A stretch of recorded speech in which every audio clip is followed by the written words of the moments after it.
Follow us on Instagram at Express Truth Show.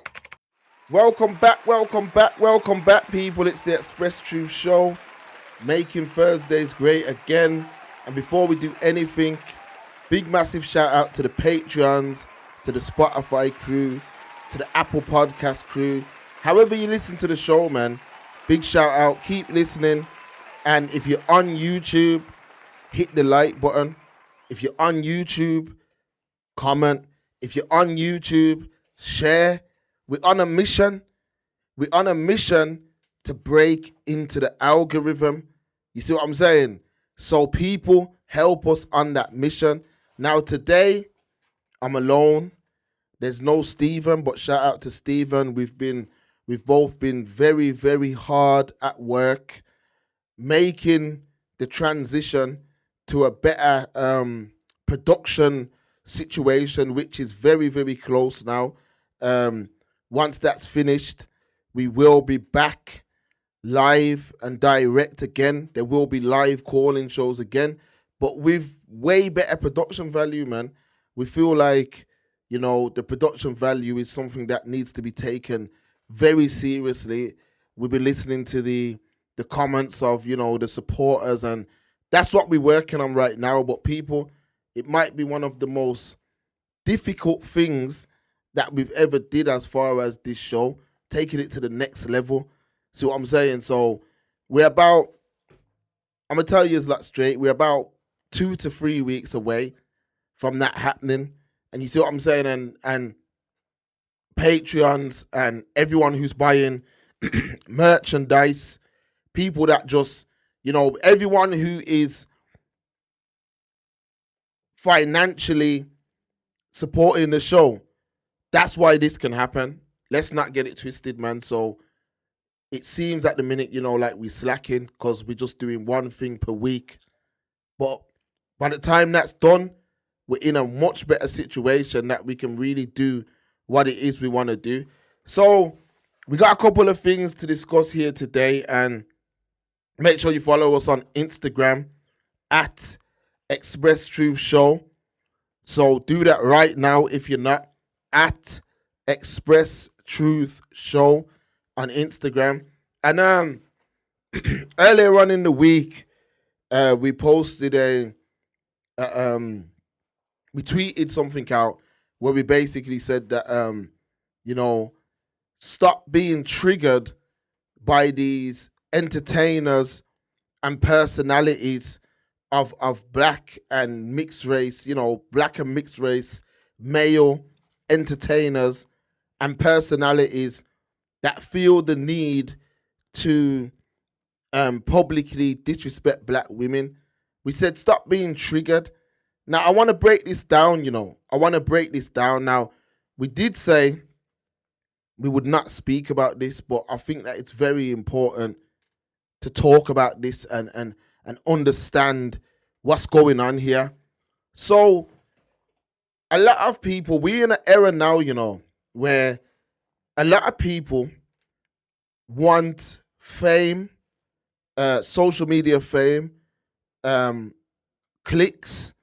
They want to be popular by any means necessary. Now, some people just want it just because. Other people want it because, it might turn into money down the line. So they're willing to do whatever it takes. We've seen mockery of ourselves. We've seen people that have built their whole career off mocking themselves. So, a black man mocking himself. We've seen sexual things. We've seen the cucumber challenges. We see all kind of stupid. I've seen things that are that ridiculous that honestly, sometimes I feel like maybe I might be I'm of the belief that maybe, I was born in the wrong generation. Maybe I should have been like a big man at this time. When I say a big man, like in my 60s, to how stupid some of the things are that go on social media. But with that being said, yeah, that's what's happening right now. So because everyone's willing to do whatever it takes to go viral, that means we are left with a load of people that are just doing, stupidity to go viral. So people hold on to things that give them attention. So one of those things that gets attention, and we can go back for the last few years, if you mention black women in a negative light, you're almost guaranteed to go viral. You're almost guaranteed to get reposted on these blogs and these websites. If you disrespect black women or you say anything stereotypical about black women, you are guaranteed to get put into the spotlight. Now let's just look at some of the examples. Let's look at this O'Hara Davis guy. Now, for people who don't know who that is, it's a boxer. And, at the time I spoke about it, and as far as I'm concerned, that's in the past. But I'm just bringing it up because I'm explaining to people how this happens. So a man like that O'Hara Davis, he was doing everything he could to get noticed. Like, he was being very disrespectful to other boxers. You see what I'm saying? Just going, like, disrespecting, like, different individuals to get noticed. Now, it worked for him somewhat in the boxing world, but when he mentioned black women, he went viral to a different level. He mentioned black women, and people who didn't even know who he was started to talk about him. And you know what they say? There's no such thing as bad publicity. So once he disrespected black women, he was all over the blogs. Everyone was talking about him. He was hot for like a 2-week period where, the publicity that he was getting before, it was completely different now. Everyone was talking about this man once he disrespected black women. So with that being said, that's just one example.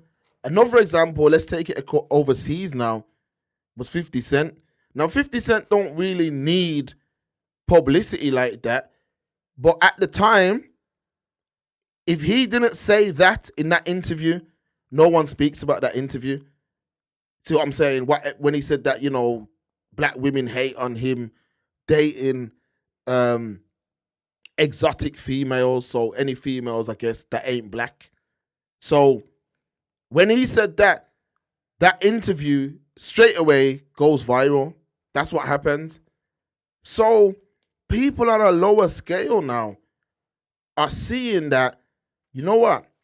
If I can do the same thing and speak about black women in some kind of way, shape, or form, I'm going to create anger, then I'm going to go viral.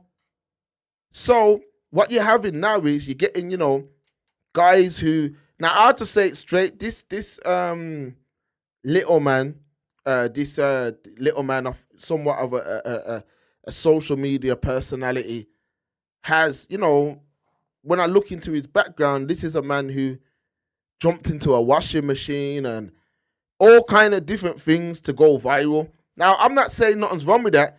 Do what you want to do to go viral. But at the minute, a man like that needs as much eyes on him and as much attention on him as possible. You see what I'm saying? So by him going into an interview, the interview that he went into with ZZ Mills, he wants headlines. You get me? He wants to be seen. He wants to be heard. Now, what better way? My man's probably saying all kind of things that no one cares about in the interview. But once you say, I don't deal with black girls because they're feisty, you're going to go viral. And what happened? I wouldn't say it went viral, but all these blogs and everyone repost it. Now, he probably don't even believe that. You see what I'm saying? He probably don't even really think like that. But he knows that if he says that, he will get the anger. He will get the anger. People are going to call him self-hating. He knows that he's going to get attention. You see what I'm saying? Now I'm only using him because he's the latest one to do it. But what I think is that we need to stop giving attention to these guys who actually put energy into making comments like this, because it's just become a publicity thing now. So if I say something about black women, I'm going to get some notice. People are gonna, you see what I'm saying?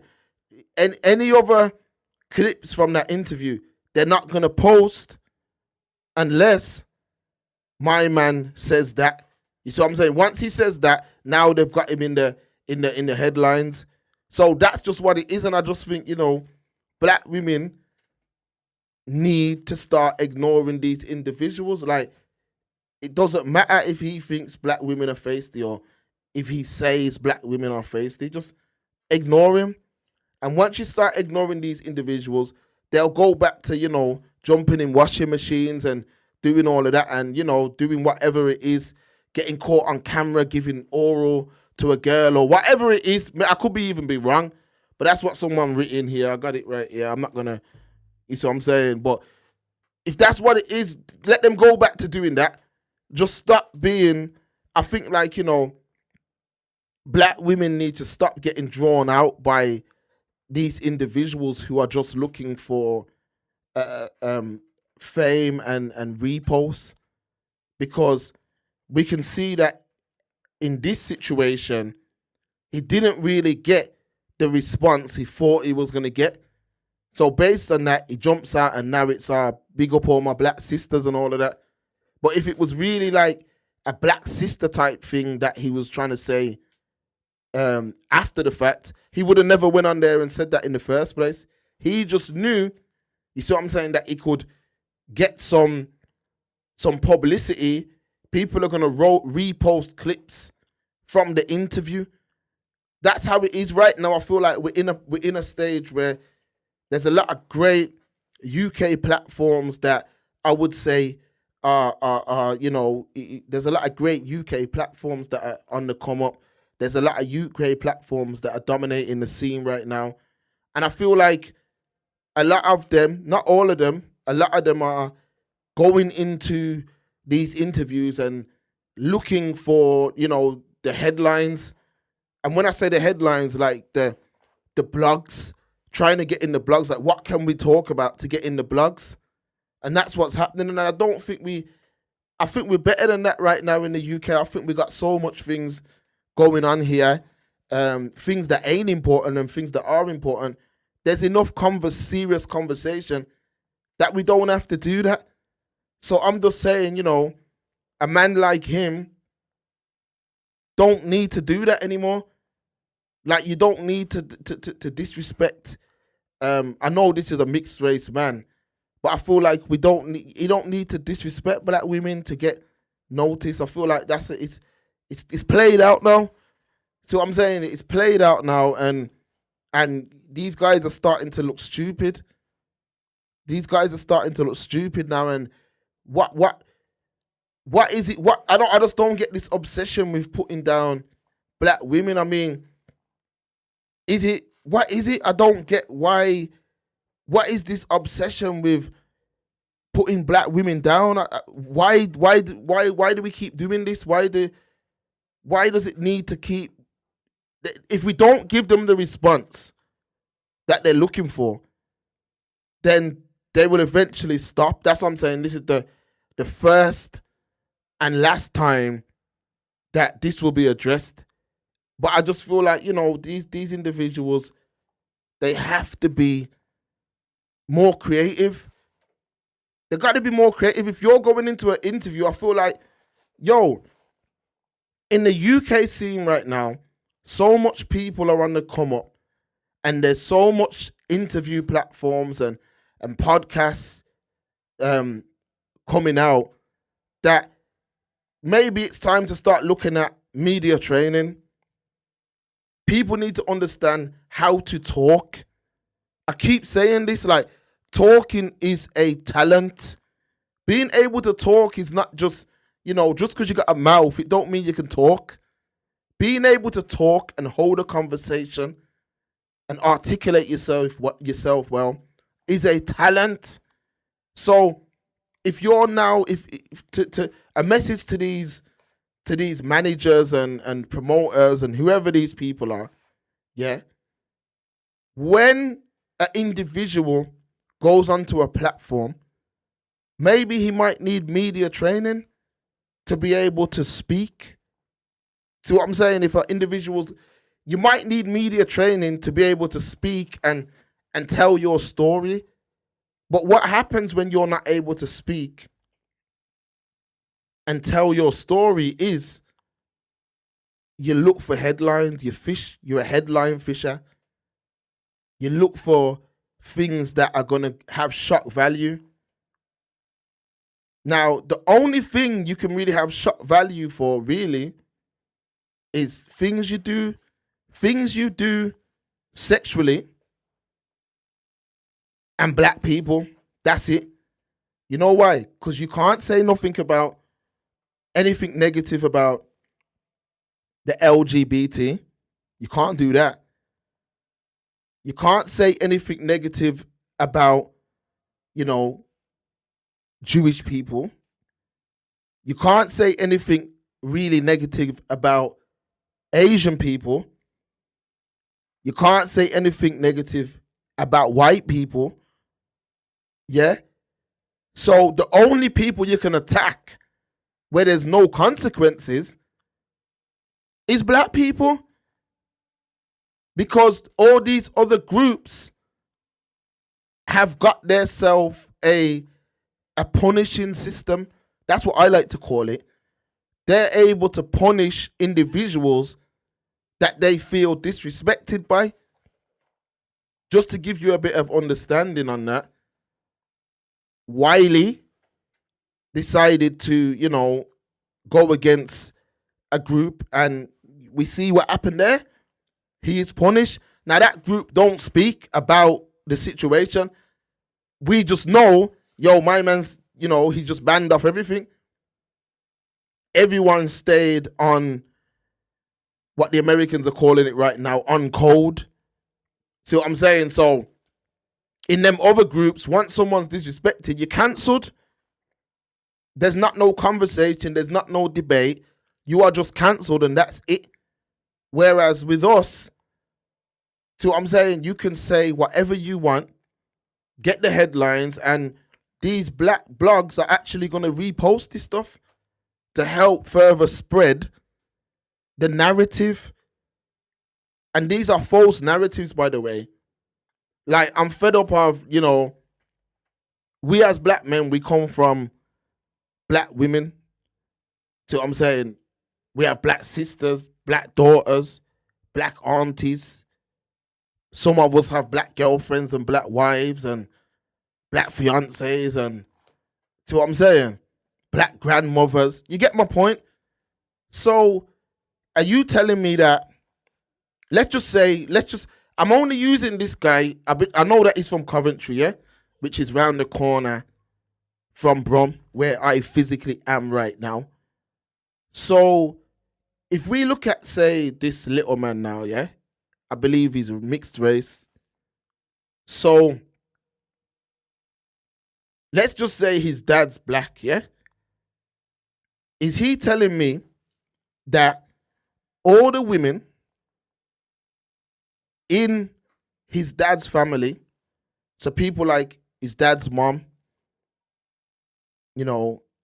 his dad's sisters, whether his dad's got any full black children, no disrespect, but if his dad might have had a child with a black woman, and that would mean that little man's got a black sister, his black cousins, his black friends, whatever it is he telling me that all these black women are feisty? Why is it that every other group are individuals? Every other group of women, you look at white women, Asian women, whatever other group, are you telling me that all those women are the same? Like, we have to get out of this mindset of generalizing our women. So all black women are feisty as far as he's concerned. So all our women are feisty. These are the narratives that are damaging us, and we shouldn't promote it. I'm only explaining this because I'm trying to break down where the thinking comes from. Like these now, and big respect. I watched the whole interview too, so I'm saying it got sent multiple times. And big up to Bouncer, who tried to fix that. But at the same time, a man like that, he's a not just him. All these guys, they're looking for headlines. They want to grab headlines by any means necessary, and that is one of the that's the fastest way to grab a headline. That's the fastest way to grab a headline. Disrespect black women. But it has to stop. It has to stop because, it's not doing us no favors. And I would say to these blogs, I know these blogs just are interested in clicks and, views and whatever it is they're trying to do. Stop pushing the narrative too, because if you're reposting that type of stuff, you're pushing the narrative. So I'm saying I could give another scenario, but I won't do it because I just won't do it. But people know what I'm saying. If you was to, pick another stereotypical view from another group, or let's just say the LGBT. If you pick a stereotypical view about them and verbalize it, you know what time it is. It don't matter how big you are. The blogs, matter of fact, probably wouldn't even repost it, because by them reposting it, those groups know that by you reposting it, you're promoting it. So that's where we need to, the line needs to be drawn now, where we stop doing these press runs, and like I said, media training. All these other guys, all these other groups, like, for conversation's sake, when a footballer goes pro, they are trained how to talk to the media. When an artist, a certain caliber of artist, I'll say, gets, to a certain level, they are media trained, that they are able to communicate with the media. So you're not just trying to get headlines, or you're not just trying to, you're not just an individual who can't talk. You see what I'm saying? Like, that's where we should be at right now. That's where we should be at right now. Like, so I think I'll leave that right there. But like I said, it's been a few of these guys. It's not just him. Like I said, I'm only saying him because he's the latest one. He's the latest one to do it. That's the only reason I'm talking about him. If it was down to right now, I could name back 10. I could name like 10 people, but just cut it out, man. So I'm saying, like, what's happening now in the UK scene? Because I'm watching all these. I'm starting to watch all these, these platforms, and as an interviewer, and like I said, I think Denise Mills is very good at what she does, but and it ain't her fault that he said that. Let's be correct about that. It's not her fault he said that, but at the same time, question him about it.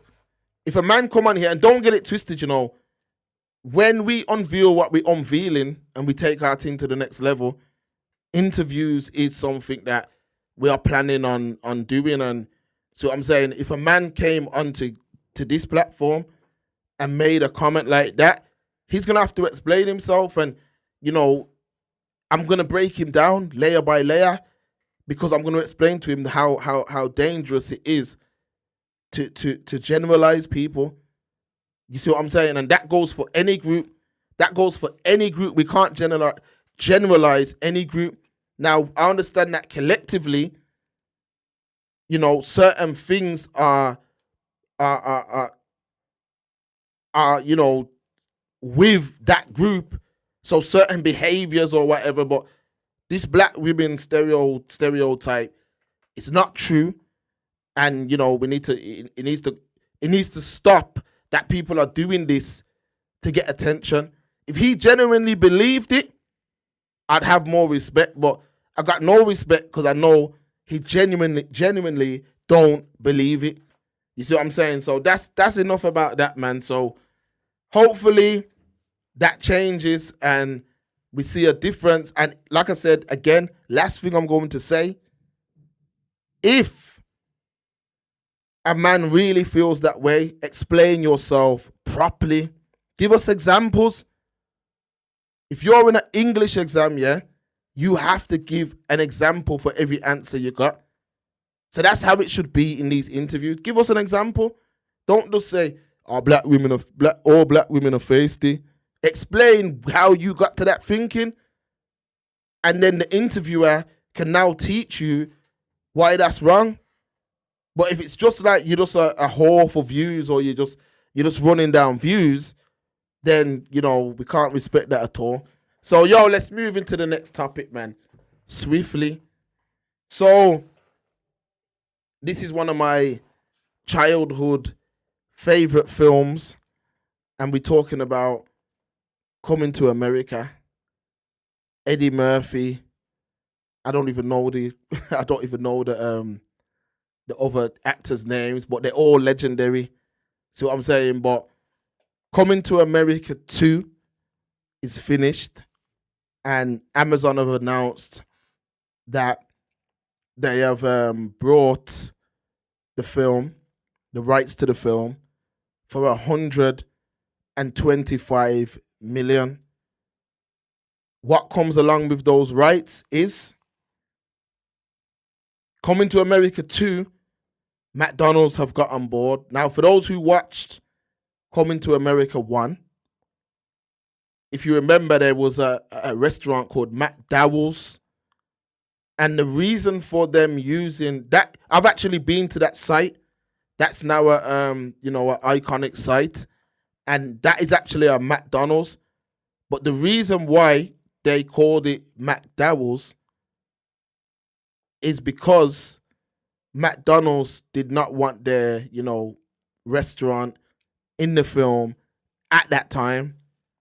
So after the success of Coming to America 1, and, it's become a cult classic amongst every group, McDonald's have decided to get on board with the film. So with that being said, McDonald's are now on board with the film. That's worth God knows how much millions. We'll find out when the film comes out. We'll find out how McDonald's are involved, but we know they're involved. So to get back on track, the rights to the film has come with that sponsorship. There's also an alcoholic liquor that have sponsored the film. There's also streaming rights and all rights, but basically all rights that come with the film, streaming rights, all of that stuff. So originally, they made this film for $25 million, allegedly, and they were going to put it out on the 18th of December via cinematic release. But as things stand now, because of the pandemic and everything that's been going on now, the world's changing. And I spoke about this on last week's show, that now cinemas and things like that are dying. And I always was of the belief that, cinemas would eventually die out or die down, but the pandemic is speeding that process up. Now, let me just get to what I'm saying before I break down more stuff. So, the actual film itself, have sold all the rights to Amazon, and Amazon now control the film. Now, the reason we're discussing this is because Eddie Murphy and the producers of the film are under some type of, questioning, because people are saying that in one breath we're talking about, black ownership and black all this black ownership and all that type of stuff. But in the next breath, they've made this iconic film and have sold the film off to one of these big corporations, which happens to be Amazon. So I want to break this thing down again from the start, layer by layer. So back in the day, and I'm coming completely off topic, but you'll understand why.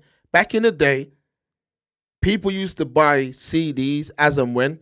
So let's just say when I was young, you might like, and I might have my timing wrong, but you might like, say, Aaliyah, Little Kim, and just say Busta Rhymes for conversation's sake.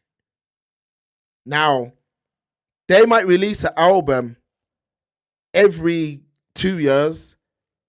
So out of them three people, let's say the album costs $12.99 at the time, and they might release an album every 3 years, and in between, they release singles. So every 3 years, you're only buying, like, say, 4 singles that cost $2.99 and 3 albums that cost $12.99. So let's just say that you're spending £50 every 3 years on CDs. Do you understand what I'm saying? So every 3 years, you're spending £50. So now you have streaming. So they will actually go out their way and say that now there's no money in music, which I find hard to believe, because that £50 every 3 years has now turned into £50 every 5 months. Shall I tell you why? Because people are paying for the likes of Spotify, Apple Music, Tidal, Amazon Music, which is costing a monthly charge. So you can listen to whatever you want. You never truly own it, but you can listen to whatever you want for a monthly fee. Now, the second you can't pay, you have no access to that catalog of music. When you pay again, you've got access to that catalog of music. Do you get what I'm saying? So that's music. So music's gone fully into streaming now. There's no more buying CDs. Anyone who's buying CDs, it's people that refuse to move with the times. And you know what happens when you refuse to move with the times? There's still mans running around talking about playing cassettes in their car, but you can't buy no car with cassettes. There's still guys talking about CDs. There's no CD player even in my car. Any new cars don't have CD players in them, really, from what I've seen. So with that being said, music's fully gone to streaming. Now let's talk about the film industry. There was one time where it was you're either watching bootlegs, copies, let me not even say that. The DVD man's coming into the barbers. You're watching a DVD where someone's getting up in front of the cinema screen. And slowly, Netflix came in and streaming films became the thing. But the thing was that at the start, I would say the first half of Netflix's existence so far, there was a lot of low-budget films. Like, there was a lot of low-budget films that were horrible to watch. But the more people that have joined Netflix, now you're seeing blockbusters. So I'm saying now you're seeing big films that could easily have been released in the cinema. Now you're seeing them films on Netflix. So because of that, Netflix are making more money, more and more money. So they can now pay more money to make films. They can now pay more money for the rights to films. So that's what the film industry is going to look like in the future. It's gonna be a home streaming thing. It's going to just be direct to consumer. There's going to be no more cinema, in my opinion. Now, I understand the idea of people want to go out and go to the cinema. It don't matter. That is changing. So Amazon, I believe that Eddie Murphy and the producers of the film done the right thing, selling to Amazon. And I'm gonna explain why. Because the film cost 25 million to make. They've sold it for 125 million. The film, they can try and put that film direct to consumer. First of all, Coming to America, it's a black film, but the audience is everybody. Everybody loves Coming to. I've never came across anyone from any group who hasn't liked Coming to America. So let's get that straight. Coming to America is for everybody. Coming to America 2, if Eddie Murphy tries to distribute that himself, that film don't get seen as much as it will get seen with Amazon. How much people listening to this have Amazon Prime? Because I guarantee you it's a lot. I've got Amazon Prime. So that all of a sudden, the database that Amazon Prime have, when they release that film, millions of people are watching it. Millions of people are watching it.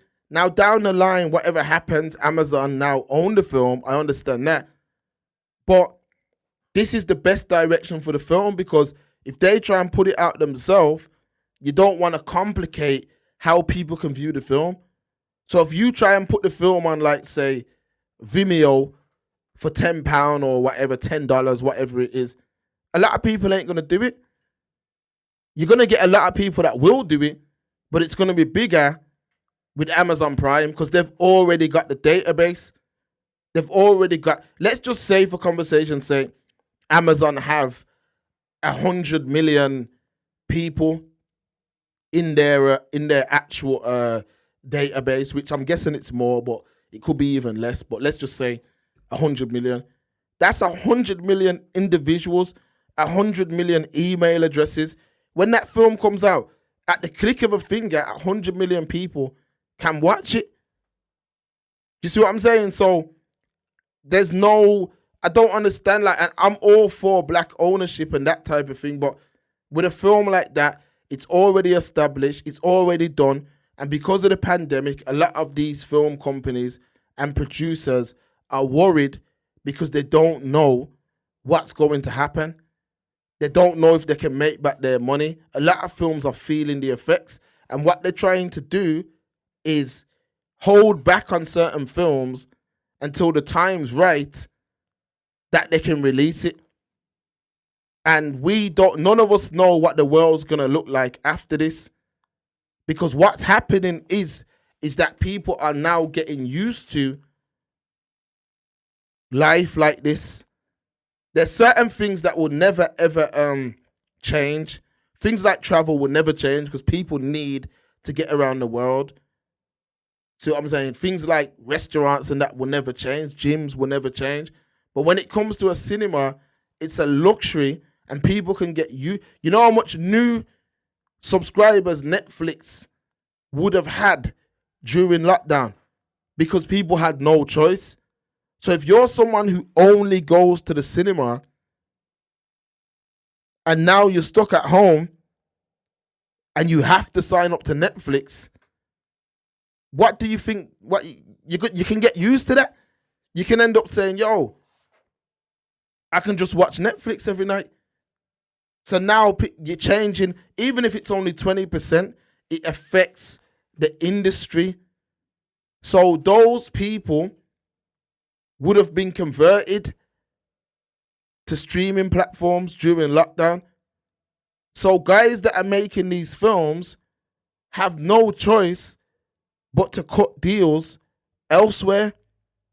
And I feel like Netflix and Amazon Prime are the leaders of this movie streaming business. And Eddie Murphy Remember, this is a veteran in the business, you know. Everyone's waiting on Coming to America too. Everybody.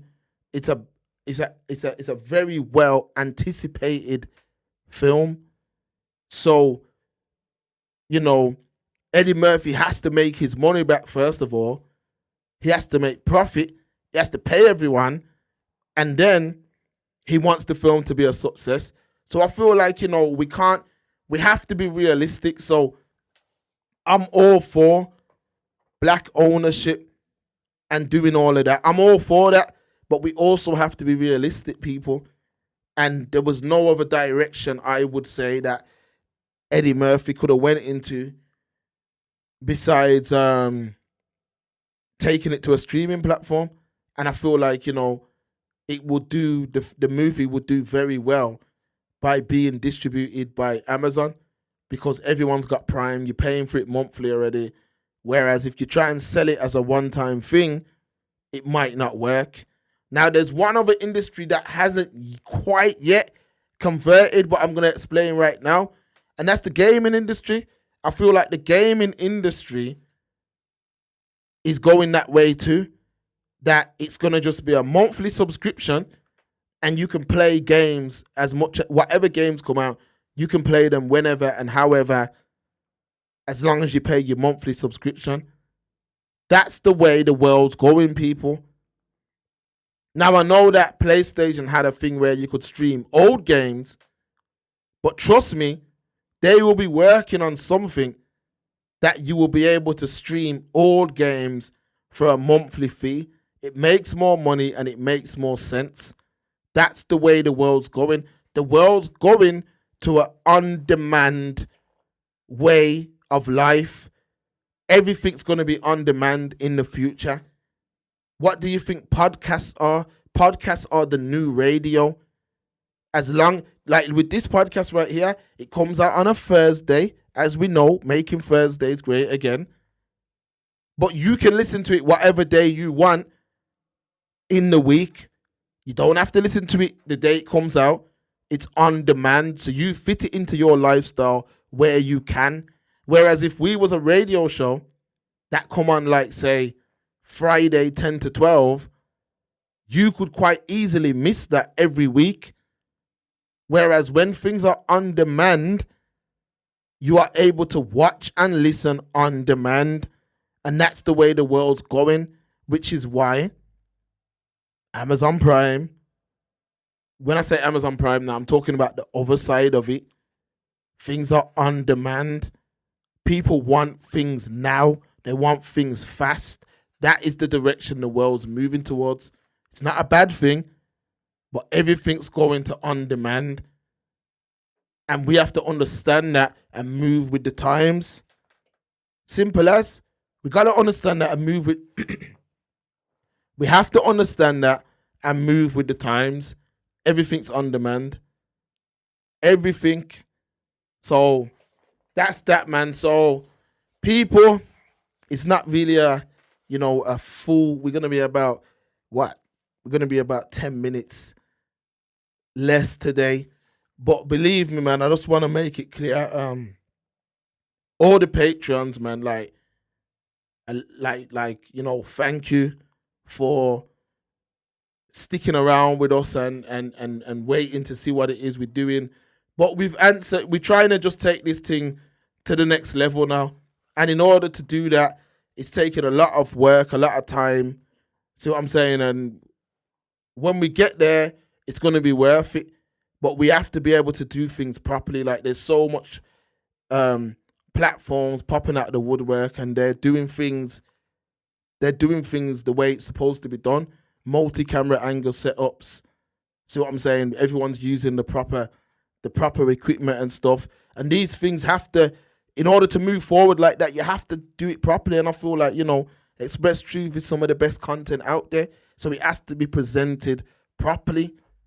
So the calling will be back. See what I'm saying? That it will all be back. And I think, like I said at the start of the show, we're about 3 weeks away. And when we get there, we're not looking back. So people just bear with us for these last 3 weeks. But this year has been, for everybody, you're supposed to be this year should have been making you change how you do things. Whether it be that you're only working and you're only getting one income, you need to change it to where you're getting two incomes. Do something else on the side, which is what we've been preaching for a long time. There's a load of things that need to change and that would have had to change this year. And I feel like Express Truth have to change. And that's why we've been working so hard behind the scenes. And like I said, if it wasn't for the merchandise sales, the Patreons and things like that, we probably wouldn't even bother. But with that happening, with people putting into the pot, and we'll remember everyone who's doing that. We'll remember that. See what I'm saying? Trust me. So we're going to get this thing done properly. Like today, these were the three. I know I'm just talking now. I'm just saying this like how it's the outro. These were the three options today. Miss the show completely. Put out an old show, a throwback. Or we don't put out no shows till the new situation is fully ready. And I said, nah, that can't happen. I'd rather do it by myself because I don't think we've missed a Thursday in God knows how long. We might have put one out late, but I don't think we've missed an actual Thursday in God knows how long. So based on that, people, even if it means that, because Stephen, trust me, Stephen's working right now as we speak, trying to get things done. So that's it, man. It's the Express Truth. Once again, thank you. Can't thank you enough for the support and everyone. And check out the website, www.expresstruthshow.com. The merchandise, whatever else is on there. And like I said, people, in 3 weeks, do not get it twisted. In 3 weeks, we will be bringing back the live phone-ins properly. Everything's going to be proper. See what I'm saying? And when that comes back, you'll understand what we were talking about now. So that's it, man. And everyone who, wants to become a part of the notification gang, do it via our website. Hit the bell icon on YouTube, yes, but do it via our website because a lot of people, we're being told you don't come up in your feed and all of that. And I don't know why that even is. Maybe you have to press the notification bell. But if you don't want to miss notifications, go onto our website and join the mailing list. So people, it's the Express Truth Show, making Thursdays great again. Gone. Follow us on Instagram at Express Truth Show. As you know, the things we discuss on YouTube are heavily censored. So to hear that uncensored stuff, head over to our Patreon channel. Take a look on screen right now to see the type of topics we discuss, the type of live streams, the type of behind the scenes footage. All we ask is a small amount of $1, which is the equivalent of about 75 pence per month, and you get access to all of this content plus many more. So join us right now and listen to over 100 podcasts that have not been released on any other platform other than Patreon. See you soon.